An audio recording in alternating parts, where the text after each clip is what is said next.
Hi and welcome to another Watch Geek video. Today, we're taking a closer look at the latest rangeman from Casio, the GW-9400Y, where Y stands for yellow color found all over the watch. This one is Japanese domestic market variant, meaning you get a bi-color strap with yellow underside and the carbon fiber insert, whereas the international version comes with a regular black rubber strap. I personally don't care about the carbon fiber, but do find the bicolor strap much better looking than the regular black one, which is why I went with this one despite a price premium. The GW-9400 has been on the market for years, and yet it is still one of the best G-Shocks function-wise that money can buy. It is probably the most loaded non-smart G-Shock ever made.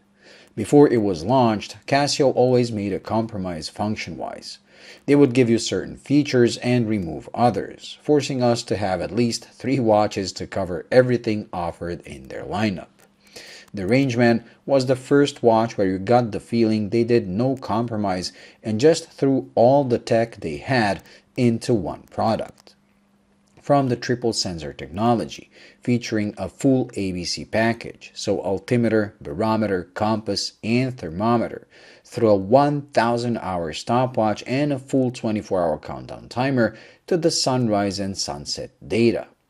All this was rounded off with solar and atomic technology, giving you worry-free usage as the watch is both self-charging and self-adjusting.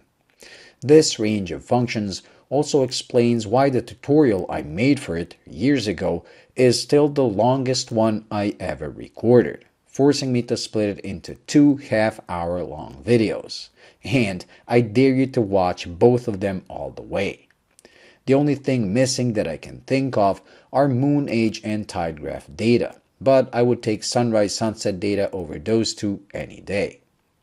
On top of the functionality, it is also sized just right. Not as huge as most of Master of G that followed after it, nor small like a square, giving it just the right amount of wrist presence without looking clownish.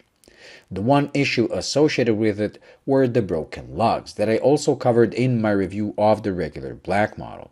In that video, I explained the lugs are more than able to handle any activity you throw at the watch, but also because they use steel rods instead of regular spring bars, if you do push the watch beyond what it can handle, the weakest link is the case itself, which is a bad engineering decision. Instead of replacing a $2 spring bar, like on a normal watch, you end up replacing a $200 case. But this is not the only model where the weakest link is placed onto an expensive part, probably because they don't count on people destroying these as easily as people were complaining. I personally don't think you'll have any issues unless you deliberately try to see if you can break it. Over the years, there have been numerous variants and colorways, and until this came out in January 2023, I found the gray Save the Earth and the Oceans the best looking. When I saw the pictures of this, I immediately fell in love and knew I had to buy it.